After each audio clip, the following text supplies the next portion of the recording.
Hey there, it's Heather Hakes. Welcome back to my channel. Before we get started, I want to invite you, if you're new to my work, check out my website, heatherhakes.com, and take the free life assessment.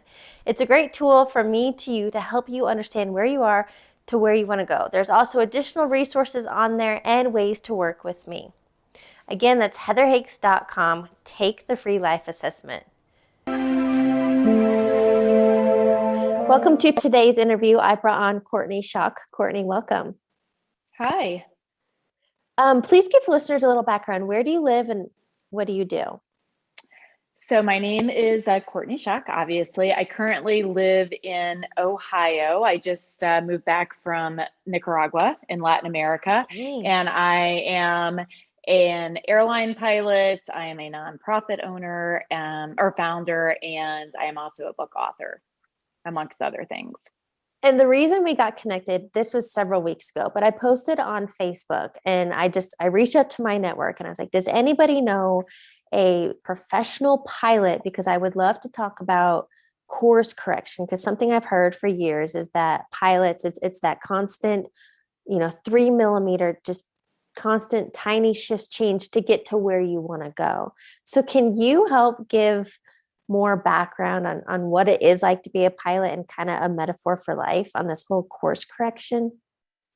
Sure. So, I mean, as a pilot, we typically like to think that we're prepared before a flight. We check out the weather and we check out the conditions and the airplane, and we try and make the best plan possible with the information that we have at the time. And once we're off the ground, and sometimes unexpected things happen before we even get off the ground, but once we're off the ground and we start going towards our destination, things can pop up, weather can pop up and we have to deal with that, or the winds may be different than what we forecast, or maybe we have a mechanical issue, or maybe there's a rowdy passenger in the back. I mean, there's just a million things that could happen. And with each thing that happens, we assess and we sort of realign. So when we talk about the 3 millimeters to get back on courses, oftentimes it's being able to anticipate what is going to happen. So if we are paying attention and being mindful of what's happening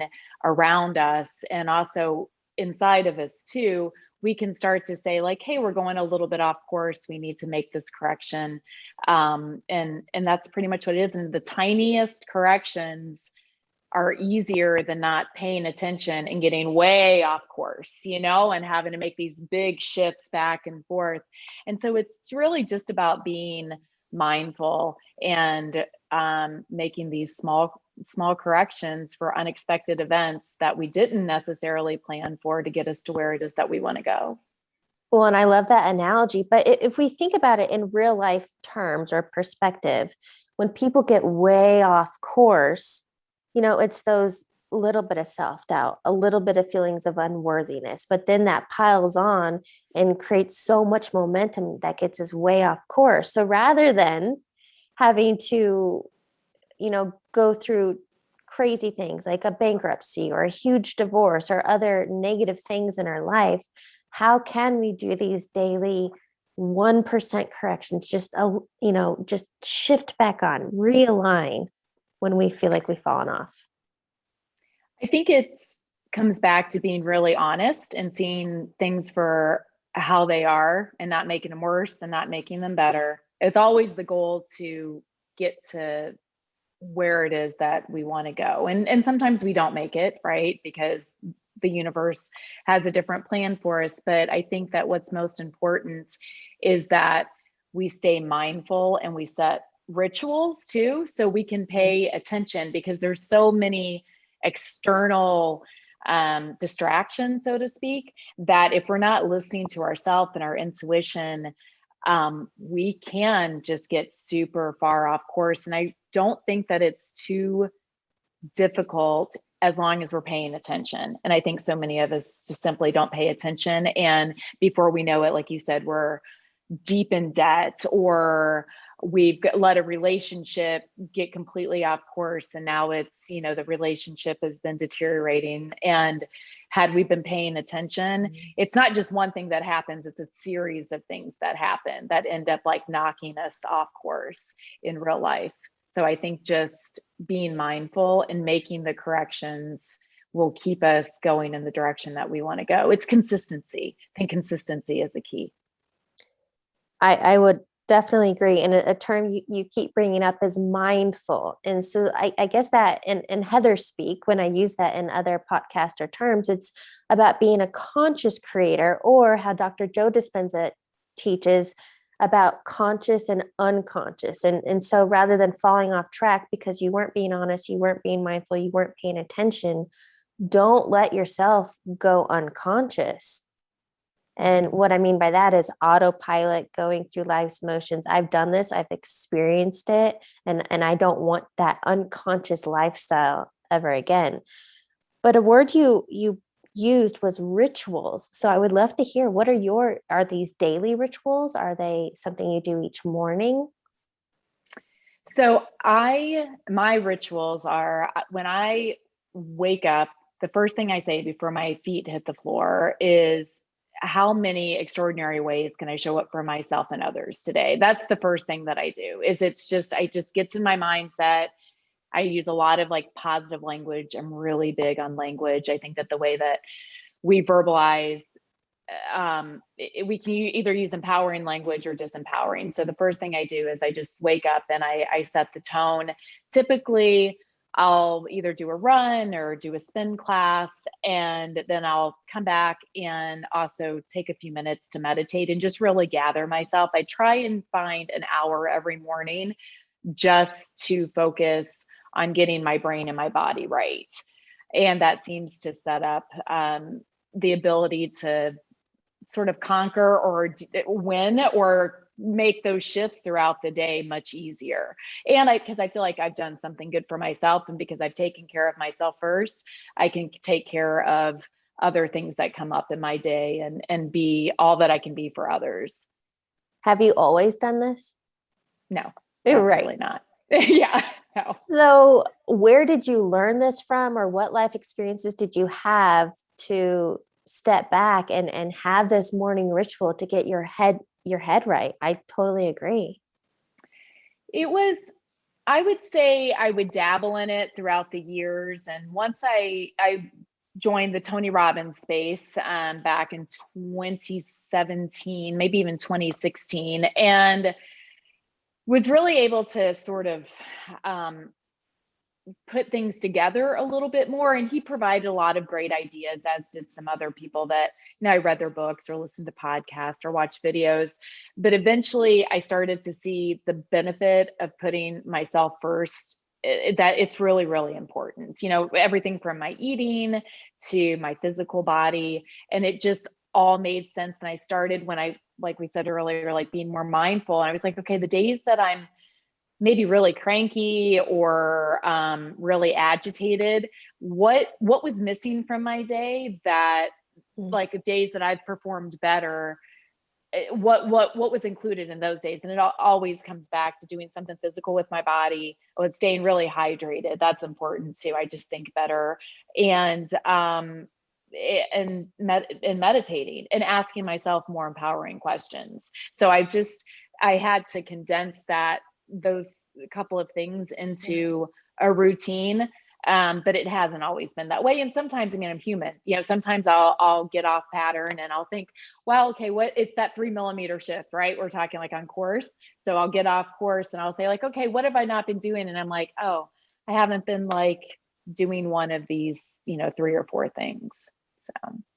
And I think in summary, that makes me think of, you're very intentional with how you spend your time, your thoughts, your body. You're very intentional.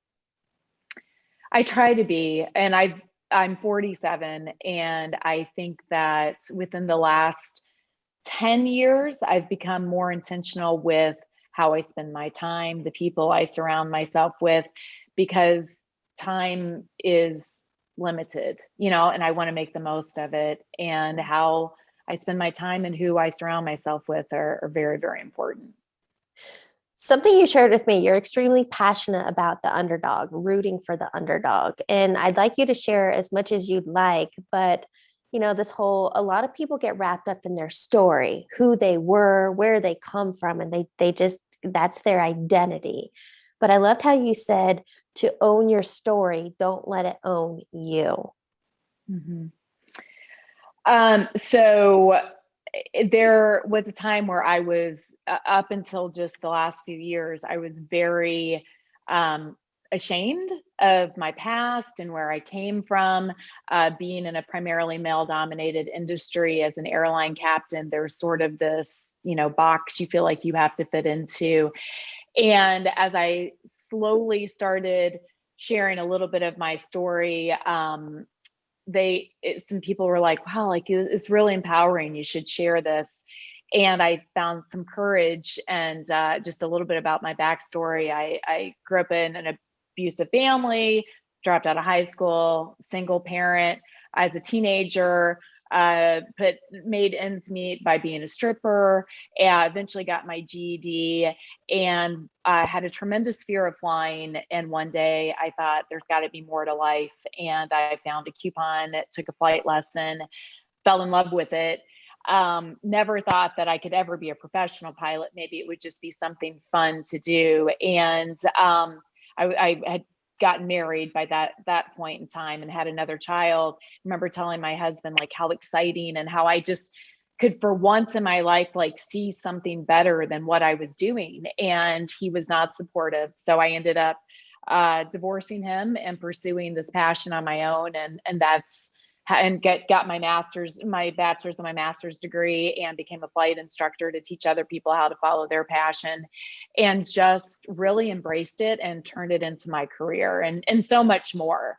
And the thing about that is that everybody and nobody ever thought, oh, she was a stripper or she dropped out of high school. Everybody thought, oh, she must be ex-military.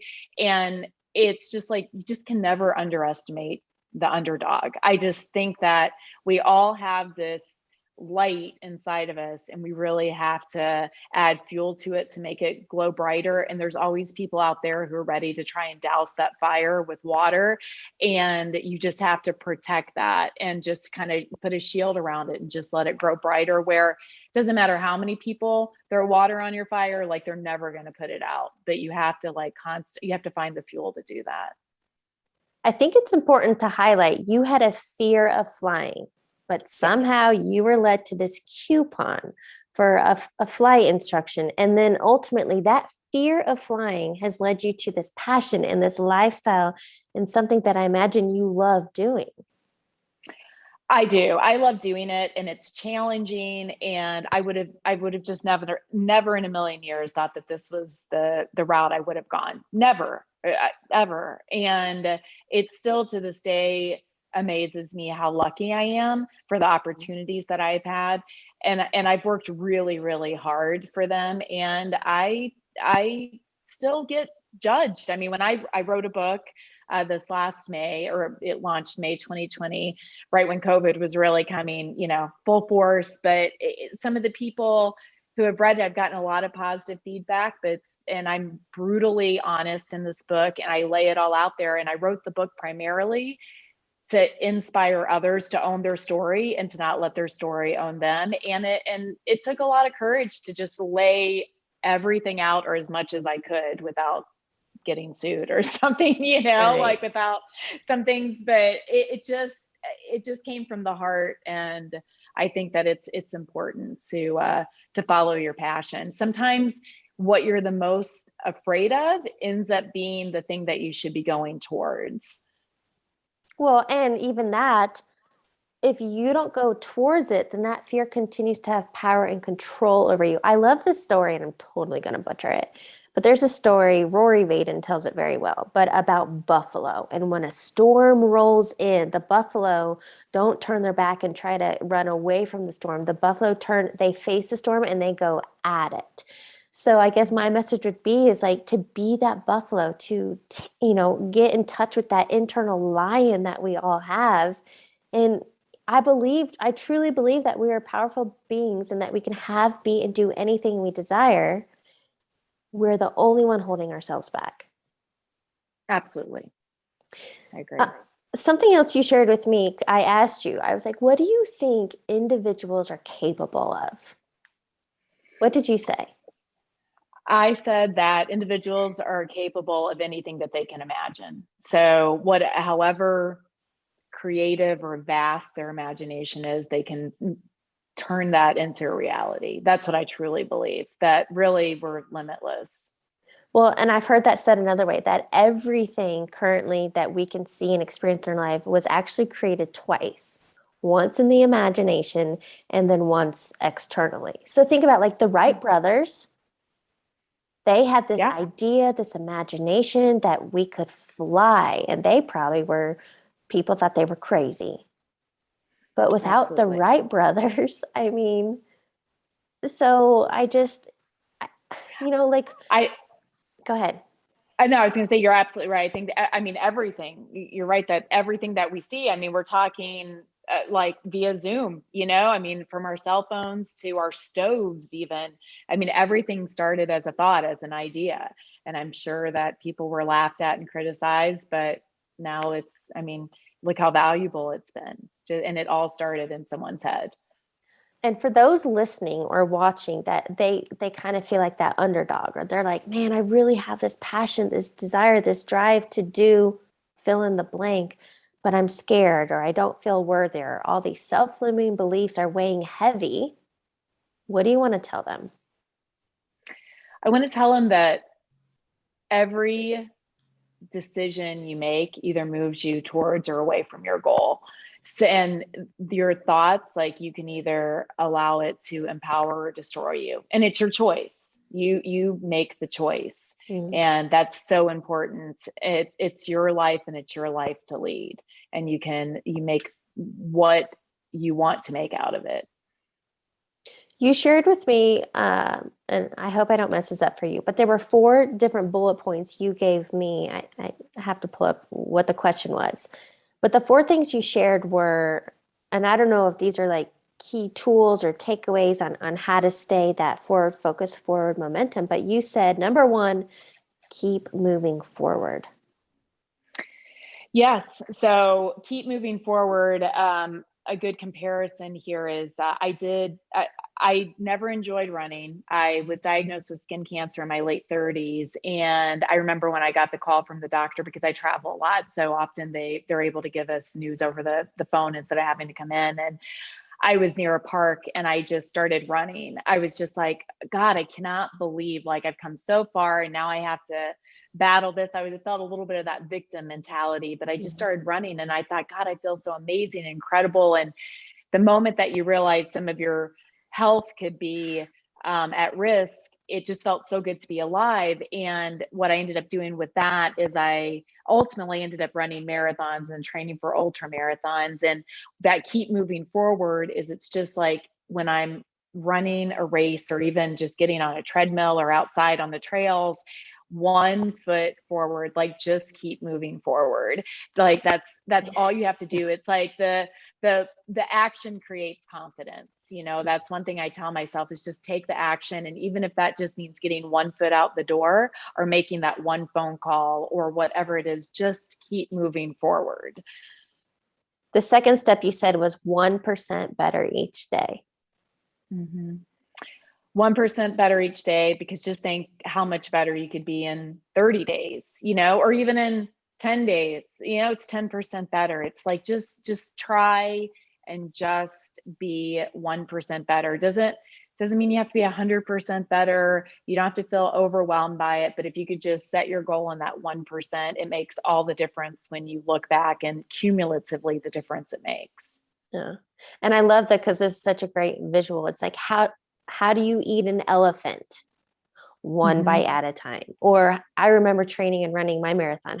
Oh my gosh, right? 26.2 miles feels like forever. How do you, Yeah. one step at a time? Like, just Yeah. go. How do you train for that one run at a time? This third step Exactly. you shared was, and maybe you already touched on this, but toward or away. Mm-hmm.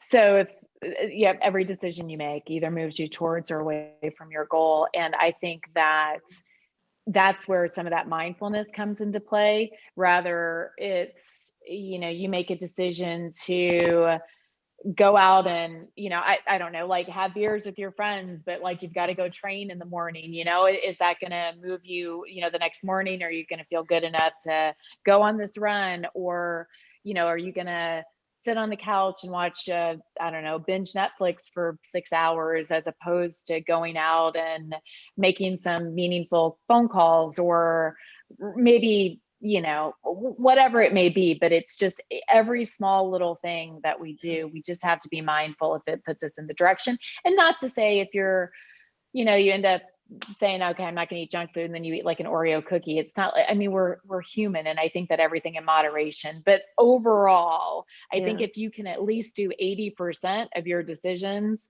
will either move you away or towards, but you just have to be aware of what you're doing.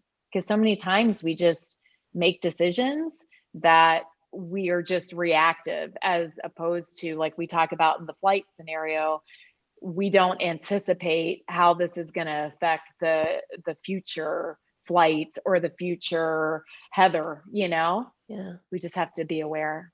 That's the whole proactive versus reactive.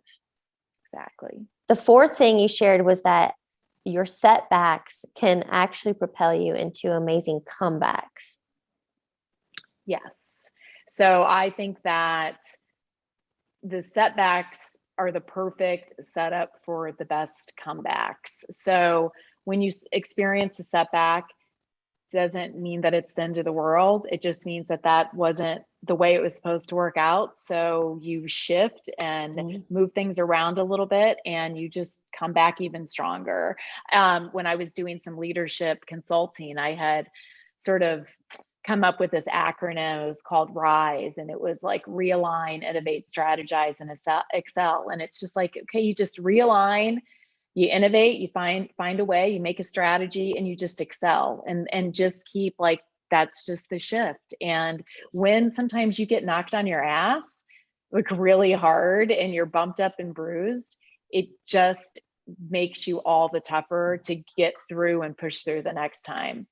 I love that. And even, well, I love acronyms, but RISE, it makes, it's like, it's this positive, rise again, get up again. That, and I love, that failure is not final unless you decide it is. Absolutely. Absolutely. And the only way to really fail that, with 100% certainty is that you're going to fail, is if you don't even try. Yeah. That's powerful. So I have a question for you, because we've touched on a lot of different things today. What is one key takeaway you want listeners to get? I want them to get that, like, one really, really important lesson is about owning their story and not letting it own them. I think that that's the most important takeaway from this, and not to let others put out your flame. I think that that's a big thing. I think that in a world that has so much noise and so much criticism, it's easy to feel insecure and fall victim to that. And I just want people to know that it's how you use your story. You have the power. You can either let it empower you or destroy you. The choice is really yours. And I want to ask you this. I know that you're training and will have in 2022 next summer, but you're going to be running an 80-mile race, right? 80 miles. As a fellow runner, I've never gone that distance. What kind of mindset, like, what do you tap into? Because 80 miles is far. So as an ultra runner, what is it? So as an ultra runner, when I first started running, I sort of came up with this. It wasn't running for myself, it was running for others. So I have this nonprofit, it's called Run Educate. Think like run plus educate. It's like Run Educate.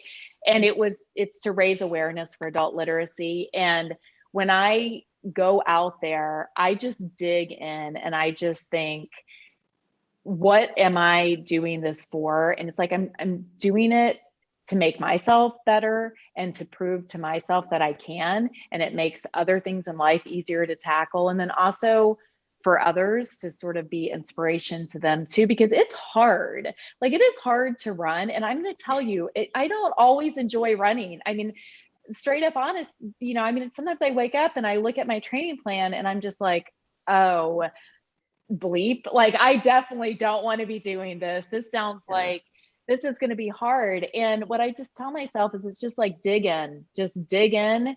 And at the end of it, you're never going to regret doing it, you know? And that's really, I just tap into whatever I have. And often what I have is I tap in, like if I have any frustration or fear about something, I tap into that and just sort of turn it around and turn it into fuel to just like push through. I think if you can do hard things, on the end of it, it just makes you just all the stronger. So, Yeah. you know, I'll be trying to think about this moment when I'm like at mile 10 and then 40 and then, you know, probably every single mile, to be honest with you, Heather. You know?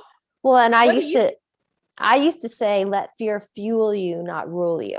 And for me, I don't even feel in stride until about 4 miles. So it takes me 4 miles. I'm pushing through a shit ton of discomfort and like a lot of, I call it mind fuckery, to get through those first few miles. And then it's that runner's high that we all love. I'm in stride, I'm in flow, business ideas are coming my way, inspiration, just, I don't know, but it takes that discomfort to break through, but it's so worth it. Well, it is. And that's a good point that you bring up is that, and it comes to that just getting started, right? Like the first couple steps are hard, you know, so the first 4 miles or the first 10 steps or whatever it is. Yeah. And once you can break through that barrier, it starts to become a little easier. Like your mind knows like, oh, okay, this is what we're doing. Okay. Like this, we've committed, we've made a decision. I think it might be Tony Robbins, but it's like, you don't negotiate with your mind. You just say like, this is what we're doing. And you just go out there and do it. And I think that's great. It takes everybody a little bit of time. Or even Mel Robbins, she's big on the 5-second rule. And that entire book could be paraphrased into like a sentence or two. But literally, it's all about, you're right. You don't give time to negotiate, to talk yourself out of it. 5 seconds, go. 5 seconds, go. Get out of bed, put your shoes on. There's no time to think about it, to question it, to delay. Go. Right, yeah. Right. Yeah, she does like the 5, 4, 3, 2, 1, go. Yep. Right, like she's like a rocket ship, and that was her driver. So I love it. I'd love to wrap up the interview, and I have a couple of rapid fire questions for you. Sure. First one being, what is a quote or motto that you live by? Oh, geez. A quote or motto that I live by. Oh, that's a tough one, Heather. I would say that, gosh, I still think it's just 1% better every day. Yeah. I think that's something I really live by. I agree. What is a book you're currently reading or highly recommend? A book that I'm currently reading is called Frequency. It's actually right over here, and I don't know who it is by. I'd have to look at it, but it's called Frequency, and it's just about your energy and in terms of like the frequency that you put out there. It just sets the tone. It's sort of a conversation we had earlier about quantum physics and string theory and stuff like that, that the energy that you put out is also energy that seems to come back to you. Like attracts like. Yes. I'll have to check that out because I love that stuff. All right. Final question. What advice would you give your younger self? The advice that I would give my younger self is to listen to my inner voice a little more, and the warning signs. I like the warning voice that we hear that we just stifle down, and we still continue to do things that we know probably do not serve us or others. And I would just tell her to pay attention to that voice and have confidence that voice was giving good advice. Yeah. And what a great note to end on. Courtney, thank you so much for joining me. Yeah, thank you, Heather. Thanks for the invite.